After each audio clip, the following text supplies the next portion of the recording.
ଚାବି କ'ଣ ଏପର୍ଯ୍ୟନ୍ତ ମିଳିନାହିଁ। ଚାବିଟା ଡୁପ୍ଲିକେଟ୍ ଚାବିଟା ମିଳିଛି ଅଛି। ସେ ଡୁପ୍ଲିକେଟ୍ ଚାବିଟାକୁ ଟେଷ୍ଟ କରିପାରିବେ ମାନେ ସରକାରଙ୍କ ଅନୁମତି ନେଇକରି ଡୁପ୍ଲିକେଟ୍ ଚାବି। ପ୍ରଥମ କଥା ହେଲା ଏ ସରକାର ଆସିବା ପୂର୍ବରୁ ବାରମ୍ବାର ଘୋଷଣା କଲା ସବୁଠେଇଁ ଯେ ପାତାଳରେ ଥିଲେ ମଧ୍ୟ ଆମେ ଚାବି ଖୋଜିକି ଆଣିବୁ। ପାତାଳ ଗଲେଣି ସବୁ, କିଏ ଯାଇଥିଲେ କ'ଣ ସେଥିରେ ମୁଁ ଜାଣିନି। ୟା ଭିତରେ କିଏ କିଏ ଯାଇଥିଲେ ପାତାଳକୁ ତା ଖବର ଦେବା ଉଚିତ।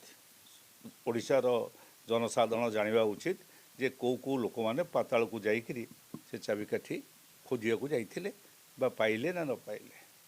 ଦ୍ୱିତୀୟ କଥା ହେଲା ଯେଉଁ ଚାବିଟି ପାଇଛନ୍ତି ଡୁପ୍ଲିକେଟ୍ ଚାବି, ସେ କିପରି ଭାବରେ କିଏ ତିଆରି କଲା ବା କେଉଁଠି ଥିଲା ସେ ଡୁପ୍ଲିକେଟ୍ ଚାବି, ତା'ର ଅନୁସନ୍ଧାନ ହେବା ଦରକାର। ଏବଂ ସେ ଡୁପ୍ଲିକେଟ୍ ଚାବି ଆଗ ଟେଷ୍ଟ କରିବେ। ଯଦି ସେଥିରେ ଖୋଲିଗଲା ତାହେଲେ ଜାଣିବାକୁ ପଡ଼ିବ ଯେ ଏ ଡୁପ୍ଲିକେଟ୍ ଚାବି ତିଆରି